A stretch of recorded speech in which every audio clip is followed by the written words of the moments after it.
Keluarga Yuen langsung naik daun berkat hubungan mereka dengan Biantang melalui perkawinan ini. Yuen Muking yang sakit-sakitan kembali dari tanah milik keluarga dan menyambut para pejabat Biantang pengiring pengantin itu dengan ramah. Selain itu, entah dengan cara apa, Liche telah mengumpulkan sanak saudara keluarga Jing dan mengajak mereka ikut datang. Walaupun Acu belum pernah melihat mereka, kakek-kakek berambut putih dan nyonya-nyonya itu langsung menangis begitu melihat dirinya, mengungkapkan kerinduan mereka setelah bertahun-tahun tak berjumpa dengannya. Beberapa nyonya tua keluarga Jing masuk ke Wisma Menteri Perang. Walaupun Acu tak punya kesan yang baik terhadap mereka, Yuan Yu dengan bersungguh-sungguh menyuruh para pelayan agar melayani mereka dengan baik. Beberapa hari belakangan ini, Acu tak perlu pergi kemanapun, hanya duduk manis di dalam rumah. Mendengarkan mereka mengajarnya tentang adat istiadat perkawinan, tanggung jawab seorang istri, dan apa yang seharusnya dan tak seharusnya dilakukan. Hari pernikahan akan segera tiba, namun dari hari ke hari dirinya semakin cemas. Pandangan mata semua orang seakan terpusat pada dirinya. Namun, dirinya tak bisa merasa tenang. Dirinya selalu merasa bahwa di balik segala kemewahan ini, dengan sama-sama tersembunyi mata lembing, membuat dirinya tak bisa makan atau tidur dengan nyaman. Yuan Yu menghiburnya, berkata bahwa ia menjadi bodoh karena kegirangan. Dirinya pun terpaksa menghibur dirinya sendiri seperti itu, berharap bahwa hal ini hanya rasa tegang sebelum pernikahan dan bukan indera keenam pertanda sial. Akan tetapi, setelah Yuan Yu pergi, rasa tak tenang semacam ini justru semakin muncul. Tak lama setelah itu, laporan situasi peperangan Lian Bai yang aneh datang. Gelombang pasang peperangan yang kuat di istana pun semakin kuat, membuatnya seakan duduk di kursi yang penuh paku. Akan tetapi, ia tak tahu apa-apa dan hanya dapat bersikap waspada dengan hati-hati. Dengan tenang menunggu Yuan Yu pulang, menunggu upacara pernikahan megah mereka. Dengan amat sopan, ia menerima Yuan Huai. Mereka berdua duduk dengan tegak di ruang tamu, mengobrol tentang masalah-masalah rumah tangga. Ia mendengarkannya berbicara tentang pemandangan di sepanjang jalan, dan mendengarkannya berbicara tentang kejadian-kejadian menarik ketika Yuan Yu masih kecil. Sikap Yuan Huai seperti seorang kakak yang kebapaan dan penuh kasih sayang. Sehari setelah Yuan Huai datang, para nona keluarga Yuan berbondong-bondong datang berkunjung. Nona ketiga keluarga Yuan, Yuan King, adalah istri pertama dan mempunyai kedudukan yang cukup tinggi. Sekarang ia sudah menjadi istri wakil menteri keuangan Liu Wenpin. Selama beberapa generasi, keluarga Liu termasyhur dalam bidang sastra dan cukup mempunyai kedudukan di antara keluarga-keluarga terkemuka Dakia. Hari ini, Yuan King membawa beberapa adik perempuannya yang belum menikah untuk datang bersamanya. Ia mengundang Acu untuk duduk datang ke Wisma Yuan sore ini untuk bertemu dengan saudari-saudari dan bibi-bibinya. Sama sekali tak pernah terpikir oleh Acu bahwa pada suatu hari dirinya akan kembali ke Wisma Yuan dengan kedudukan seperti ini. Dari dalam joli yang dikerubuni Yuan King dan yang lainnya, ia melihat bahwa gerbang utama rumah keluarga Yuan menjulang tinggi, muram dan membuat orang segan. Para nyonya dan selir keluarga Yuan semua berdiri di ambang pintu. Baris demi baris mereka serentak memberi hormat pada dirinya. Bagaimanapun juga, kedudukannya saat ini tak hanya istri Yuan Yu yang belum dinikahi, namun juga Raja Qiuli Biantang yang kedudukannya setara dengan seorang pangeran. Ia memiliki wilayah, kekuasaan militer, harta dan kekuasaan besar, dan di mata orang luar hampir seperti penguasa kedua datang. Sejak dahulu, walaupun keluarga berpengaruh seperti ini dapat menikah dengan keluarga kekaisaran atau seorang putri, namun tak ada di antara mereka yang dapat menikahi pangeran sebuah negeri asing. Tak heran kalau orang-orang Wisma Yuan mempersiapkan hal ini secara begitu besar-besaran. Para wanita yang menghadiri acara itu semuanya berdandan cantik dengan hiasan mutiara dan batu giok, dan mengenakan pakaian dari sutra tipis. Sambil tersenyum lebar, mereka memandangi dirinya, seakan segala yang terjadi bertahun-tahun yang lalu itu hanya mimpi belaka. Semuanya tak pernah terjadi. Sang mentari bersinar dengan cemerlang, langit cerah terang benderang. Karena cuaca telah sedikit demi sedikit menghangat, Acu hanya mengenakan pakaian berwarna air bersulamkan awan yang berlengan lebar. Rambutnya yang bagai awan digelung rendah, di tengahnya diselipkan sebuah tusuk konde giok berwarna biru sapir. Ia nampak sederhana, namun anggun, sama sekali tak nampak tak terhormat. Bertemu muka, memberi salam, berbasa-basi, makan malam, semua berjalan dengan indah, seakan telah direncanakan dan dipersiapkan sebelumnya. Harus berjalan seperti ini, harus mengatakan apa, harus menunjukkan ekspresi seperti apa. Acu mencatatnya dengan amat baik. Pesta makan malam sangat ramai. Beberapa gadis keluarga Jing mengikuti di sisi Acu. Sebenarnya mereka ini bukan marga Jing, melainkan hanya berhubungan dengan keluarga Jing, karena saudara mereka menikah dengan saudara jauh keluarga Jing. Oleh karena itu, mereka disebut keluarga Jing dan menemani Acu, dianggap sebagai keluarganya. Sebagian besar minum diminum oleh para anggota keluarga pengantin ini. Setelah makan malam, semua orang pergi ke rumah Bunga Ki untuk minum teh. Para wanita itu pun mengobrol dengan ramai. Nona-nona keluarga terkemuka seperti ini sehari-hari hanya dapat melewatkan waktu dengan menikmati bunga, menyulam, dan hal-hal semacam itu. Sekarang, ketika dirinya duduk bersama mereka, mau tak mau ia merasa agak bosan. Saat itu, ada seseorang yang mengusulkan agar mereka mengubah sebuah puisi untuk memperingati hari ini. Tentu saja Acu tahu bahwa para nona keluarga Yuan ini sedang bersikap angkuh padanya dalam pandangan orang luar, karena dirinya dulu seorang budak. Keluarga mereka telah menurunkan statusnya, dan hanya karena beberapa kebetulan yang penuh keberuntungan serta mengenal beberapa tokoh besar saat ini, mereka dapat mempertahankan kedudukan mereka. Kalau saat ini mereka menyuruh dirinya yang berasal dari kalangan rendah untuk mengubah puisi, tentu mereka ingin molok-olok dirinya. Benar saja, hampir semua nona keluarga Jing nampak cemas, kecuali seorang gadis yang ayahnya menjadi hakim kabupaten. Gadis-gadis lain tak paham ilmu sastra. Ketika melihat hal itu, para gadis pelayan keluarga Yuan diam-diam tertawa sambil menutupi mulut mereka. Mata mereka penuh rasa girang karena melihat orang lain bernasib sial. Andaikan ia baru saja datang ke tempat ini, mungkin Acu ingin bertanding dengan mereka. Namun sekarang, setelah mengalami berbagai peristiwa hidup dan mati, ia merasa bahwa tipu muslihat gadis-gadis keluarga kaya seperti ini sangat membosankan. Akan tetapi, bagaimanapun juga, ini adalah untuk pertama kalinya ia datang ke keluarga Yuan dengan kedudukan seperti ini.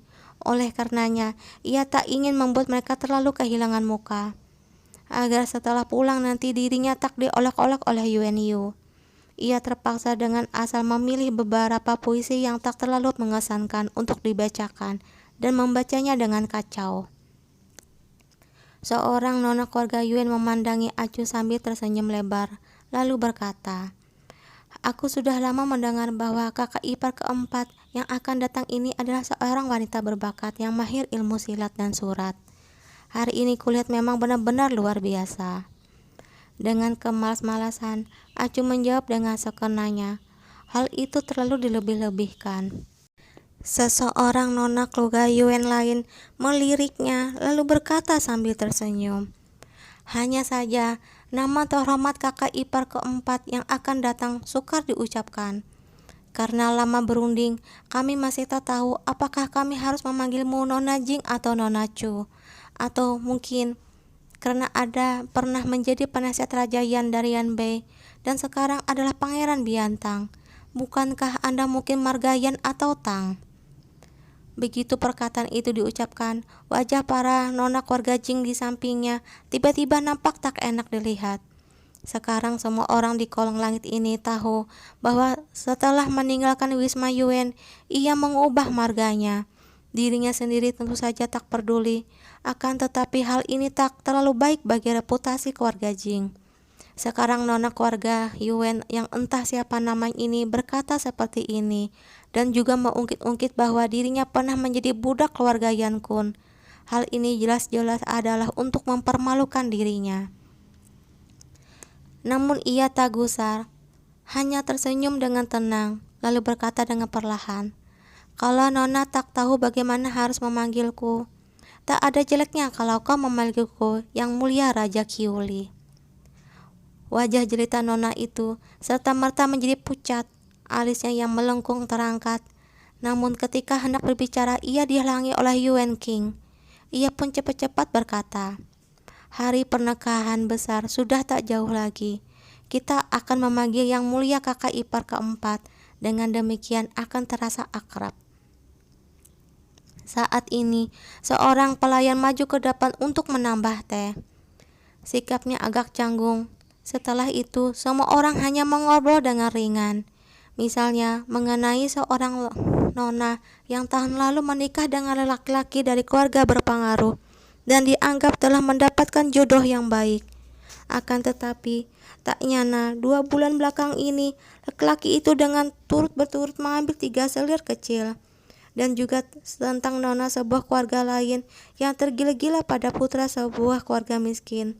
Orang tuanya tak setuju, lalu dengan tak disangka-sangka kawin lari tanpa memperhatikan kehormatannya, sampai hidup matinya tak jelas.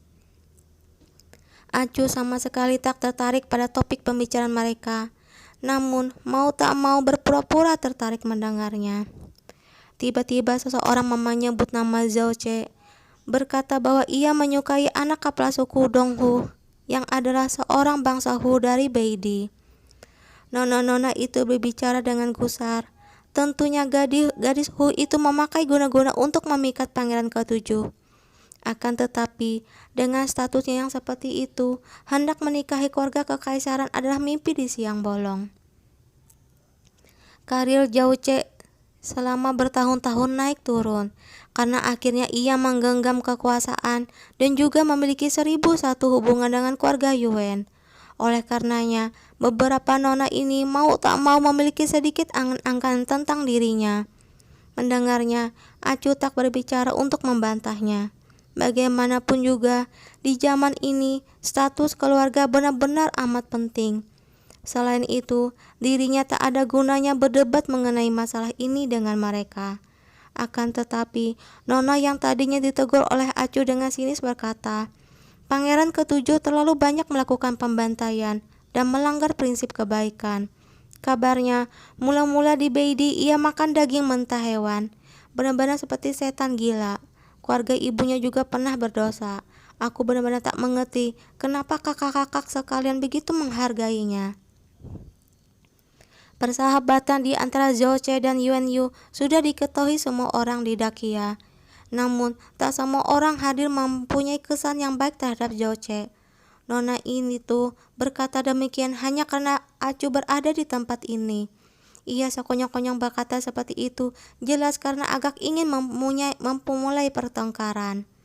Setelah Acu berbicara, seorang gadis di sampingnya yang bernama Yuan Qiu menyeletuk, "Maksud adik ke-8 adalah, ayah sering mengajar kita bahwa sebagai manusia, kita harus berhati baik. Tak heran ketika pemberontakan Yanbei mulai, kakak pertama lebih suka mengundurkan diri ke tanah milik warga, tak mau tangannya berlumuran darah, dan tak ikut serta dalam pembantaian. Dengan sembarangan berperang, berkelahi dan membunuh, sebenarnya adalah pekerjaan yang orang miskin yang suka berkelahi. Yang mulia ke-7 berkedudukan seperti itu, tapi melakukan perbuatan yang begitu melanggar ajaran sang bijak, benar-benar mengecewakan." Mendengarnya, Acu mengernyitkan keningnya. Sinar matanya bening dan dingin. Ia melirik nona itu, lalu berkata dengan hambar, "Oh, tak nyana, nona ke-8 begitu paham ajaran kebaikan sang bijak. Apa kau tak tahu kalau semua orang di negara ini, mulai dari pemimpin sampai rakyat jelata, berpikir seperti nona ini? Kalau musuh menerjang masuk ke ibu kota dan menaruh golok di lehermu, bagaimana kau harus bereaksi? Nona itu agak tertegun. Namun, dengan ekspresi yang tak berubah, ia segera berkata, "Jutaan bala tentara Dakia kita amat kuat. Gerbang perbatasan kita tak bisa ditembus bagai besi. Bandit dan pencuri mana bisa menerobos masuk?" Bukankah Nona ke-8 menganjurkan ajaran kebaikan? Kalau para prajurit itu di perbatasan mempunyai pemahaman seperti Nona ini, hari kemusnahan negara Dakia sudah tak jauh lagi. Nona ke-8 terbelalak. Dengan gusar ia berkata, "Putra-putra keluarga miskin mana bisa dibandingkan dengan ajaran bijak?" Menurut perkataan Nona, keluarga-keluarga terkemuka yang memahami ajaran sang bijak malahan harus bergantung pada putra-putra keluarga miskin yang suka makan daging hewan mentah untuk melindungi mereka. Dari sebuah sudut, sebuah suara yang sedingin es tiba-tiba terdengar. Semua orang berpaling dan melihat keluarga Jing yang ayahnya menjadi hakim kabupaten itu. Wajah wanita itu dingin. Dengan ekspresi acuh tak acuh ia berkata, "Ajaran kebaikan apa? Sekarang situasi begitu kacau. Peperangan di barat laut sudah bertahun-tahun tak berhenti. Perang prajurit penjaga perbatasan yang tewas tak terhitung banyaknya. Di tengah pembantaian, mana ada ajaran sang bijak? Waktu itu, kalau Yang Mulia ke-7 tak mati-matian mempertahankan Zhen Huang, bagaimana bisa ada kehidupan damai yang kita nikmati sekarang ini?" Gadis itu usianya sangat muda, namun kepandaian bicaranya sangat tajam, membuat para nona keluarga Yuan ketakutan. Tak ada lagi yang berani berbicara.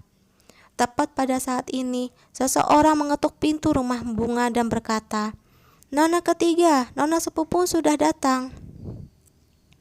Yuan King tertegun, raut wajahnya mendadak berubah drastis. Ia cepat-cepat bangkit, namun ketika hendak keluar, ia dihalangi oleh Nona ke-8 itu. Dengan amat puas diri, Nona ke-8 berdiri, lalu melangkah ke depan untuk menyambut tamu itu. Dengan tangannya sendiri ia membuka pintu, lalu melangkah masuk dengan jumawa sambil melirik pergelangan tangan seorang wanita. Wanita itu mengenakan gaun berwarna biru muda. Sikapnya anggun dan dingin. Mungkin angin di luar agak kencang dan meniup rambut di pelipisnya hingga agak berantakan. Ia menjulurkan tangannya dan menyingkap rambut berantakan di dahinya, lalu menghormat pada para nona. Ekspresi wajah sopan namun sama sekali tak rendah hati. Wajah Yuan King agak tak senang melihatnya sudah selesai memberi hormat. Ia hendak menyuruhnya mundur, namun dengan tak disangka-sangka, Nona ke-8 itu justru menarik tangannya dan membawanya ke sisi acuh. Lalu sambil tersenyum lebar berkata, "Kakak Su, Anda belum memberi hormat padanya. Dia adalah Raja Qiulian Bei dan Pangeran Qiuli Biantang yang termasyur, calon nyonya muda keempat keluarga Yuan kami, kakak ipar keempatku." Tubuh wanita bermagasu itu tiba-tiba gemetar. Ia mendadak mengangkat kepalanya. Setelah setengah berlutut, ia membeku di tempat dan tak melanjutkan berlutut. Wajah para nona di sekeliling mereka terpana. Ada kekhawatiran, ada takut, dan ada juga yang girang melihat nasib sial orang itu. Acu tak tahu siapa orang itu, namun ia merasa bahwa peristiwa itu aneh. Ia bangkit memayangnya dan berkata, "Tak usah banyak peradatan."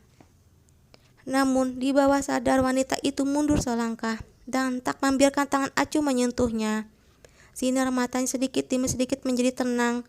Dengan suara pelan ia berkata pada Acu, "Hamba Su Wan Wan, hormat pada Yang Mulia. Keluarga Su, keluarga Helian sudah dikalahkan. Kakak keempat juga sudah menebusmu dari kantor budak pemerintah. Kenapa kau masih menyebut dirimu sebagai seorang hamba? Jangan-jangan..." Nona ke-8 melirik Acu, lalu berkata sambil menyeringai, "Pada suatu hari, kakak Su akan dapat memanggil kakak ipar keempat kakak atau adik." "Qin jangan sembarangan." Alis Yuan King terangkat. Dengan gusar ia berkata, "Nona sepupu jarang datang ke rumah kami. Setelah menempuh perjalanan yang amat jauh, kau pasti lelah. Su, ajak nona sepupu pergi beristirahat." "Tunggu dulu." Nona ke-8 menarik tangan Su Wan Wan, lalu berkata dengan suara rendah, "Kakak ketiga, kakak Su sejak kecil tumbuh besar bersama kita. dan lebih dekat lagi dengan kakak keempat. Sekarang kakak keempat akan menikah.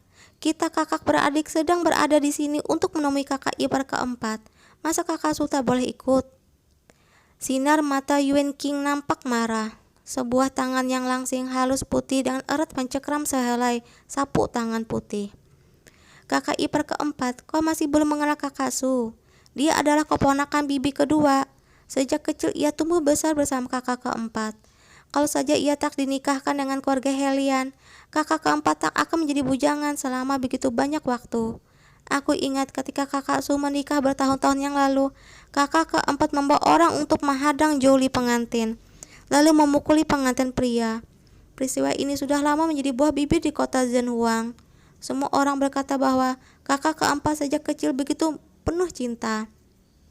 Nona ke-8, Nona ketiga, aku ada urusan, tak mau menunggu kalian. Su Wanwan itu mendadak berbicara dengan suara nyaring, lalu berbalik hendak pergi. Tak nyana, Nona ke-8 itu justru menariknya lalu berkata dengan gusar, aku belum selesai bicara, masa aku akan membiarkan kau pergi? Su Wanwan menggigit bibir bawahnya erat-erat. Air mata berlinangan di rongga matanya. Seakan memohon belas kasihan, ia berseru, Nona ke-8, benar-benar tak berguna, pantas saja keluarga kalian begitu cepat kalah. Plak, sebuah suara mendadak terdengar. Dalam sekejap mata, semua orang terguncang di tempat itu. Wajah Nona ke-8 nampak bekas 5 jari tangan yang merah membengkak. Ia menutupi wajahnya dengan tak percaya memandang ke arah Acu. Lalu dengan jari tangan yang tajam menunjuk-nunjuk seraya berseru keras-keras, kau berani memukulku? Kenapa tak berani? Setelah selesai memukulnya, Acu duduk dengan tenang, menuang secawan teh, menyingkirkan debu teh di dalam cawan dengan menutup cawan teh. Mengangkat alisnya lalu berkata dengan tenang, secara kedudukan aku adalah pangeran datang dan tamu Dakia. Kau berkelahi dan berteriak-teriak di hadapanku. Kalau kau menghukum kekurangan ajaranmu, kalau aku menghukum kekurangan ajarmu, kenapa tak bisa? Secara pribadi, aku adalah calon kakak ipar keempatmu. Di hadapan semua saudari di ruangan ini, kau mempermalukan kakak sepupumu sendiri. Kalaupun Tuan Yuan datang sendiri, jangan-jangan aku masih akan menamparmu. Nona ke-8 murka, sambil menunjuk Acu ia berseru keras-keras, Jing Yuer, kau jangan keterlaluan. Kau percaya tidak kalau aku berani mematahkan jari-jarimu? Acu berpaling. Suaranya amat tenang, namun sinar matanya bagai pisau yang tajam. Dengan tenang mengiris pipi gadis itu. Yuan King cepat-cepat berlari ke depan, lalu menghadang di tengah mereka dan berulang kali berkata, Yang mulia, kau jangan marah. King Er masih kecil dan tak tahu urusan. Acu bangkit, pandangan matanya dengan hambar menyapu Yuan King. Dilihatnya bahwa walaupun wajahnya masih nampak bandel, namun ia sudah tak berani berbicara lagi. Maka ia berpaling ke arah Yuan King dan berkata dengan nada hambar, karena sudah tahu dia tak tahu urusan, jangan sembarangan mempermalukan diri sendiri, supaya tak merusak reputasi keluarga Yuan. Setelah berbicara, ia menarik tangan Su Wanwan, lalu melangkah keluar dari ruangan itu dengan membawa para penggiringnya. Para nyonya keluarga Yuan begitu mendengar Su Wanwan masuk ke rumah, sudah tahu akan timbul masalah. Dan sekarang cepat-cepat datang. Akan tetapi mereka hanya melihat punggung Acu. Semua orang mengikutinya keluar dari wisma sambil berulang kali minta maaf. Acu menyuruh Su Wanwan duduk di Jolie, sedangkan dirinya sendiri melompat ke punggung kuda. Lalu di bawah pandangan mata semua orang, ia memacu kudanya dan pergi dengan jumawa. Ketika tiba di wisma, hari sudah gelap. Acu duduk di sisi tatakan lilin. Sebuah halu mengiringi wajahnya, menimbulkan seberkas cahaya emas muda. Dengan hati-hati, Meki yang berjalan masuk, lalu berkata dengan suara pelan, Nona, bagaimana kami harus menempatkan Nona Su itu?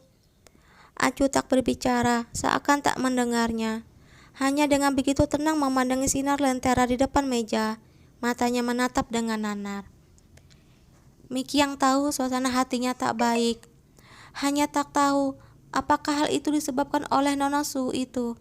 Ketika ia baru saja hendak keluar, Sekonyong-konyong ia mendengarkan Acu berkata, "Malam ini biarkan ia tinggal di rumah, besok baru antar dia pulang ke kediamannya. Suruh agak banyak orang untuk mengurusnya. Jangan biarkan orang dari Wisma Utama menganiayanya." Mikiang mengangguk. "Baik, aku akan memperhatikannya." "Mikiang, menurutmu apa aku terlalu banyak ikut campur?" Mikiang tertegun. Ia bertanya, "Nona, kau bicara tentang apa?" "Nona Su ini, menurutku adalah seorang yang sangat penting. Orang-orang keluarga Yuan itu berbicara untuk menekanku, tapi aku tak merasa apa-apa. Akan tetapi, kalau mereka menganiaya seperti itu, aku tak tahan melihatnya." Api lilin berwarna emas, dupa Chen Qiang dibakar di dalam kamar. Asap dengan lembut melayang-layang keluar. Ia menyangga dagunya dengan pergelangan tangannya, lalu berkata dengan lirih, "Mereka mengeluarkannya untuk membuatku minum cuka." Mikiang merasa Acu sedang berbicara dengan menghindar dan tak dapat mengesampingkannya, maka ia pun bertanya, "Nona, kalau begitu kau minum cuka atau tidak?" Alis Acu terangkat, lalu ia berkata, "Apa aku orang semacam itu?"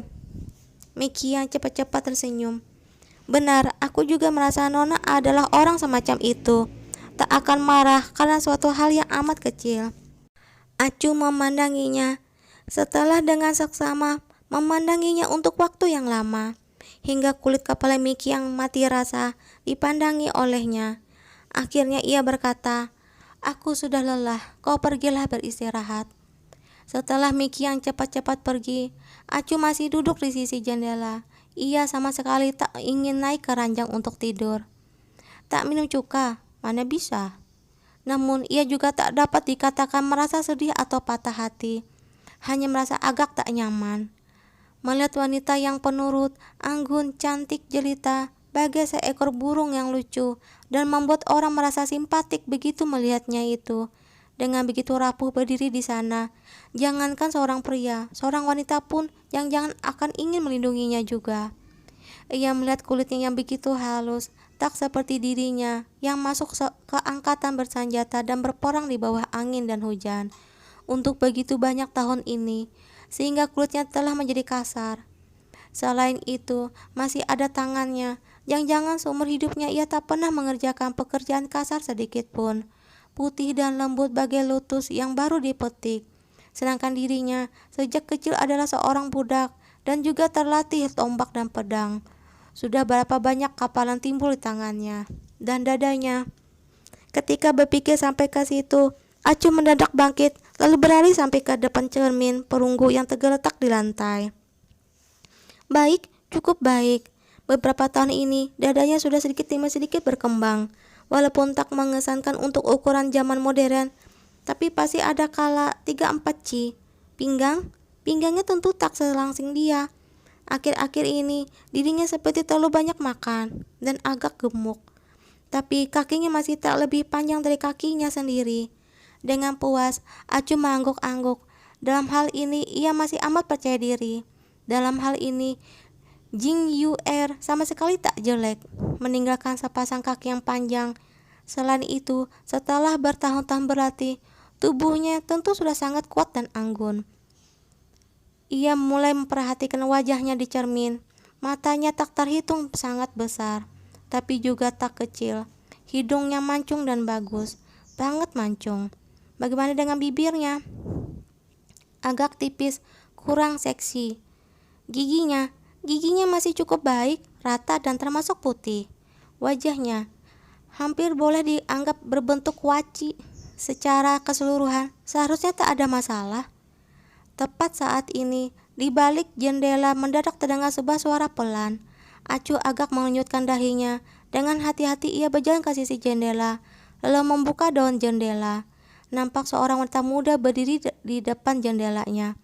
Ternyata dia adalah gadis putri hakim kabupaten yang hari ini membantunya berbicara di wisma keluarga Yuan itu. "Apa yang kau lakukan di sini?" Nona Jing itu agak terkejut. Akan tetapi, dalam sekejap mata ia pun bereaksi. Bruk! Ia berlutut di tanah lalu berkata, Mohon kakak menolong ayahku. Ayahku difitnah oleh atasannya, telah mengkorupsi bahan makanan untuk rakyat yang tertimpa bencana. Sekarang ia sudah ditahan di penjara. Acu mengernyitkan keningnya, lalu berkata dengan suara rendah, "Aku tak bisa menentukan urusan pemerintahan Dakia. Kalau yang kau katakan itu adalah benar, setelah Yuan Yu pulang, aku dapat membantumu berbicara padanya." Gadis itu langsung kegirangan, lalu segera berkata, "Terima kasih banyak kakak. Kau bangkitlah, siapa namamu?" "Namaku Yu Qiaoche." "Kau marga Yu. Kalau begitu apa hubunganmu dengan keluarga Jing?" Yu Qiaoche segera menjawab, "Saudara kecil keluarga kedua yang dinikahi kakak kakekku adalah bibi menantu perempuan saudara jauh Tuan Jing." Mendengarnya, kulit kepala Acu mati rasa.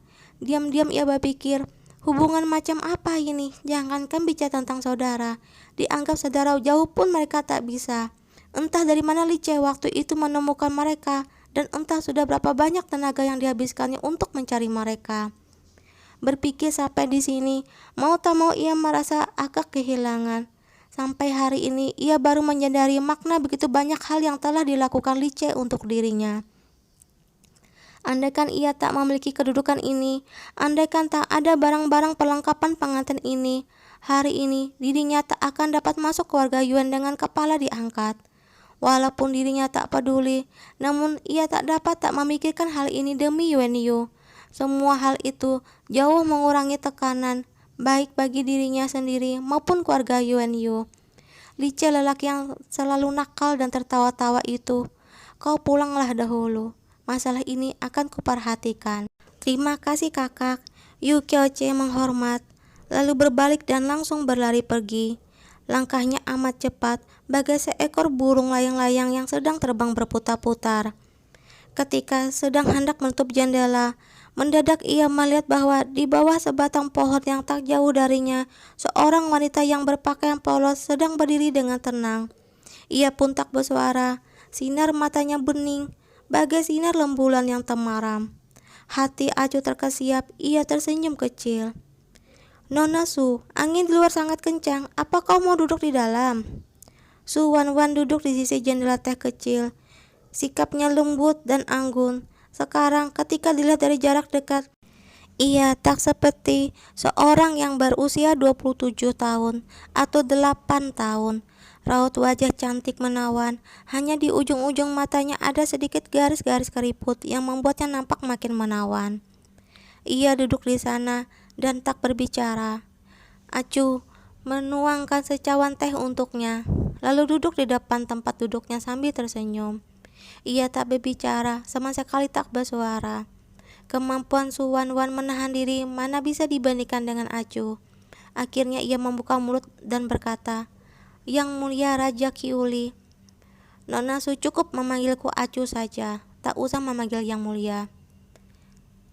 Su Wan langsung menerima anjuran itu. Ia berkata dengan mengangguk, "Nona Acu, kuharap kau tak memasukkan kejadian hari ini di dalam hati." Acu mengangkat alisnya lalu bertanya, "Kejadian apa hari ini?" Pipi Su Wan agak memerah. Ia pun berkata, yaitu semua yang dikatakan Nona ke-8, masalah diriku dan Kyoshi."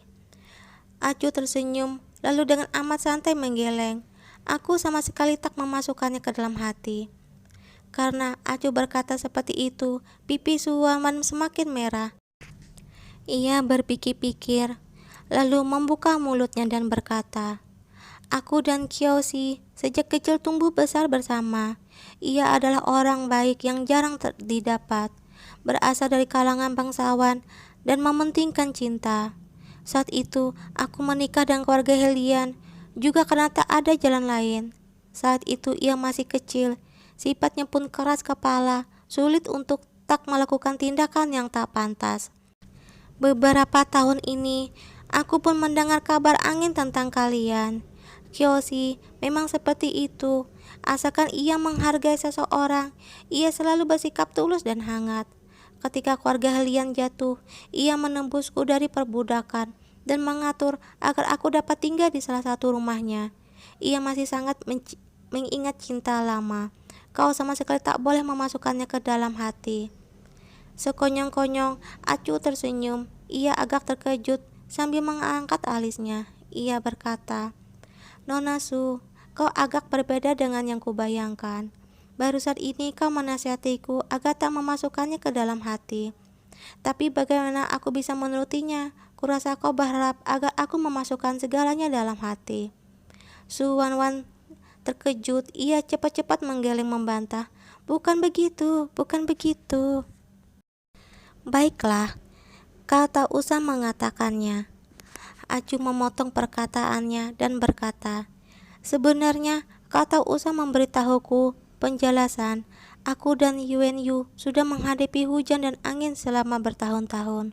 Kalau aku tak mempercayainya, hari ini aku tak akan duduk di sini dan berbicara denganmu. Aku memahami perasaanmu. Oleh karenanya, aku juga mohon agar kau memahami diriku. Posisi kita berdua mau tak mau agak canggung.